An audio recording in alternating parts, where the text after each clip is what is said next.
नमस्कार दोस्तों, स्वागत है आपका मेरे चैनल पे। दोस्तों, जैसा कि आप जानते हैं कि इंडिया का पहला लोकली बना एयरक्राफ्ट कैरियर जल्द ही नेवी को मिलने वाला है। तो ऐसे में दोस्तों इसके लिए कैरियर बोर्न फाइटर जेट को खरीदने की भी तैयारी शुरू हो गई है और साथ ही राफेल फाइटर जेट का एक डिसएडवांटेज भी सामने आया है। तो ऐसे में दोस्तों आज इसी के ऊपर बात करेंगे कि कौन सा फाइटर जेट सिलेक्ट हो सकता है इंडियन नेवी के कैरियर बोर्न ऑपरेशंस के लिए। तो चलिए दोस्तों शुरू करते हैं।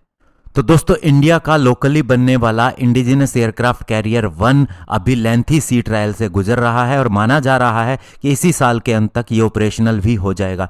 ऐसे में अभी हमारे पास 45 Russian MiG 29K fighter jet है जो कि दोस्तों पूरी तरह से रिलायबल नहीं है, या कहें कि उनके अंदर अनरिलायबिलिटी है। तो ऐसे में दोस्तों अब navy 26 multi role carrier borne fighter jet को प्रोक्योर करना चाहती है और ताकि वह मिग 29 की अनरिलायबिलिटी से भी मुकाबला कर सके और उसके पास एक दूसरा स्ट्राइक ऑप्शन भी हो।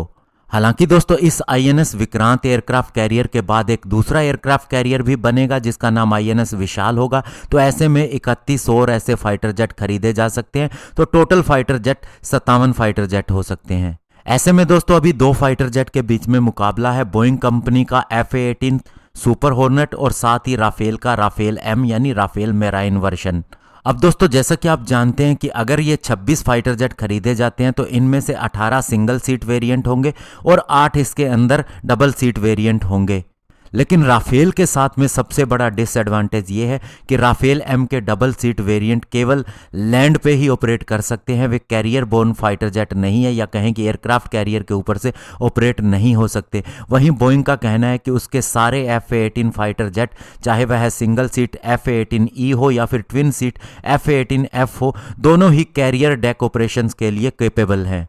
साथ ही इनके अंदर फोल्डिंग मैकेनिज्म भी आता है, यानी इनके ब्लेड को फोल्ड किया जा सकता है। तो ऐसे में ये डेक में आसानी से रखे जा सकते हैं, स्पेस कम लेते हैं। वहीं राफेल फाइटर जेट के अंदर ये सुविधा नहीं है। लेकिन दोस्तों इंडियन नेवी ने अभी तक twin seat Rafale fighter jet को डिस्क्वालीफाइड नहीं किया है। इसके अलावा दोस्तों FA-18 का एक और भी फायदा है, वो ये है कि इसके साथ में ऐसे और भी प्लेटफॉर्म है जो इसके साथ में काम कर सकते हैं लैंड से ऑपरेशन को अंजाम देते हुए। जैसे दोस्तों हम बात करें FA-18G ग्रोलर एयरक्राफ्ट, जो कि दोस्तों सुपर हॉर्नेट के साथ में स्ट्राइक मिशन पे जा सकता है एनिमी के रडार को जैम करने के लिए और इलेक्ट्रॉनिक डिफेंस के लिए। ऐसे में इसे एयरक्राफ्ट कैरियर से उड़ान भरने की जरूरत नहीं है। और इसके अलावा दोस्तों यूएस नेवी के एयरक्राफ्ट कैरियर ग्रुप के अंदर एक एयरबोर्न अर्ली वार्निंग कैपेबिलिटी वाला भी एयरक्राफ्ट है जिसे आप E-2D हाकाई एयरक्राफ्ट के नाम से जानते हैं। और ऐसे 3-4 एयरक्राफ्ट को FA-18 के साथ में रखा जाता है किसी भी मिशन पर जाने के लिए, और इंडियन नेवी ये कैपेबिलिटी भी ऐड करना चाहेगी। और सबसे बड़ा एडवांटेज जो FA-18 के साथ में आता है वो ये है कि बोइंग कंपनी का कहना है कि इंडियन नेवी के पास में ऑलरेडी वे इक्विपमेंट है। जैसे कि हम बात करें MH-60 Romeo anti submarine helicopter हम लेने वाले हैं, PA type Poseidon long range maritime aircraft हमारे पास हैं। ये दोस्तों FA-18 के साथ में काम कर सकता है, यानी कि दोस्तों इनके बीच में एक डेटा लिंक भी है जैसा नेटो स्टैंडर्ड का लिंक 16 डेटा है।